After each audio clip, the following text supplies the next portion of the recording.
after a brief security evacuation, U.S.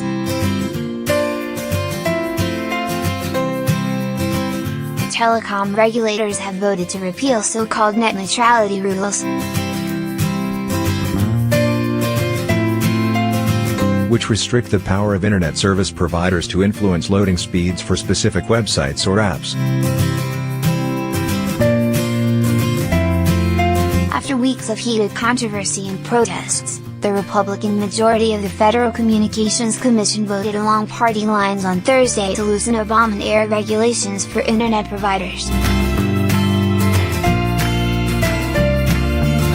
The rules, put in place in 2015, banned cable and telecom companies from blocking or slowing down any websites or apps.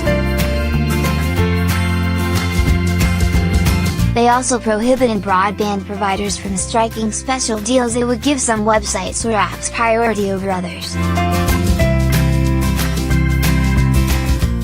The FCC's dramatic course reversal in favor of internet service providers has propelled the once-wonky issue of net neutrality into the mainstream, turning it into an increasingly political matter.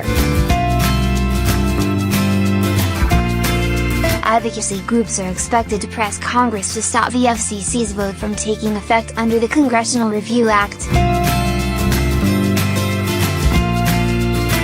The FCC's decision is otherwise slated to go into effect in the coming weeks, after a review by the Office of Management and Budget.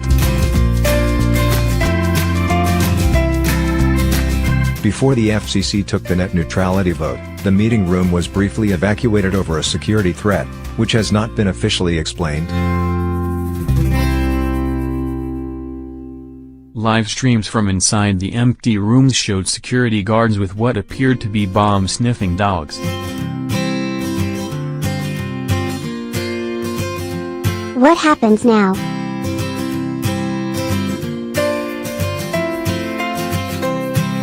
In undoing the regulations, the FCC has reasserted one of the net neutrality requirements, that internet providers, such as Comcast, Verizon and AT&T, disclose to their users what exactly they do to web traffic.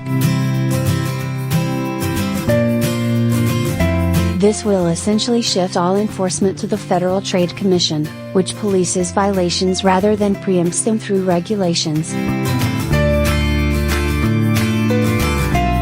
Broadband companies have been saying that they do not intend to block, slow down or prioritize any web traffic as a result of this repeal, arguing that it's not in their interest to aggravate their users by messing with their internet traffic. Net neutrality activists, however, have been rallying widespread protests against the vote, saying the repeal will empower broadband companies to act as gatekeepers of the internet. For example, allowing them to prioritize their own video streaming services. Consumer interest groups have told NPR that they are also planning to pursue a lawsuit challenging Thursday's FCC decision, which would be the fourth related court case in a decade. An appeal of the 2015 rules by AT&T, CenturyLink and a telecom trade group is pending at the Supreme Court.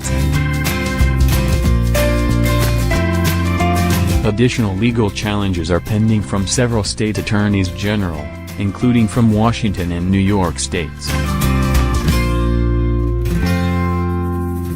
They have argued, among other things, that the FCC rushed the procedure and ignored a massive outpouring of millions of public comments.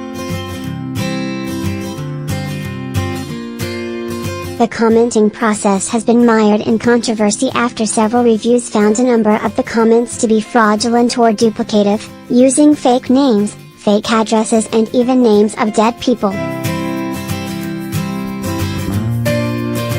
The debate.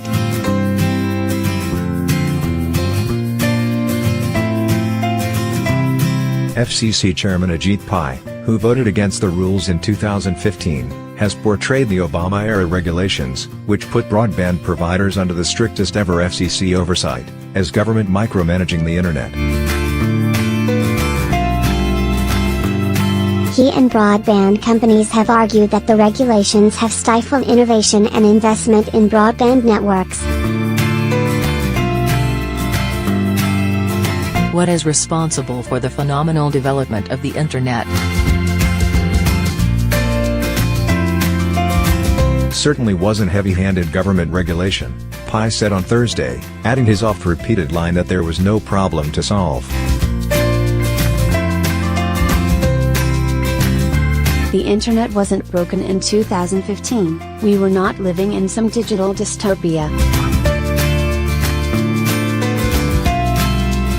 It is time for us to bring faster, better and cheaper internet access to all Americans.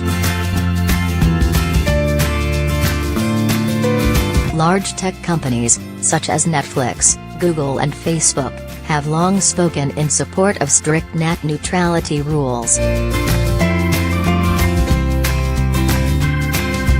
However, as they've grown in size, their advocacy has become more muted, putting on the forefront smaller competitors like Etsy and Vimeo,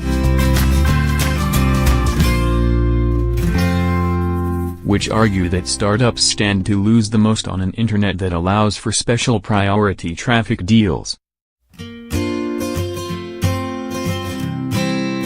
I have heard from innovators, worried that we are standing up a Mother May I regime, where the broadband provider becomes arbiter of acceptable online business models. Democratic FCC Commissioning Jan Cliburn said in a blistering dissent on Thursday, adding,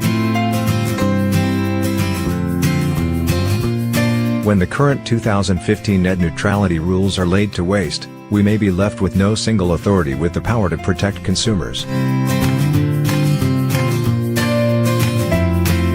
In a statement, the Internet Association, which represents dozens of tech companies,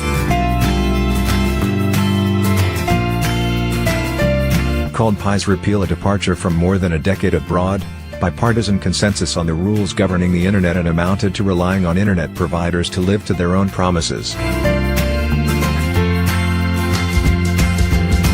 Republican FCC Commissioner Mike O'Reilly called the concerns of potential net neutrality violations guilt by imagination and baseless fear-mongering. He said, "I'm simply not persuaded that heavy-handed rules are needed to protect from hypothetical harm."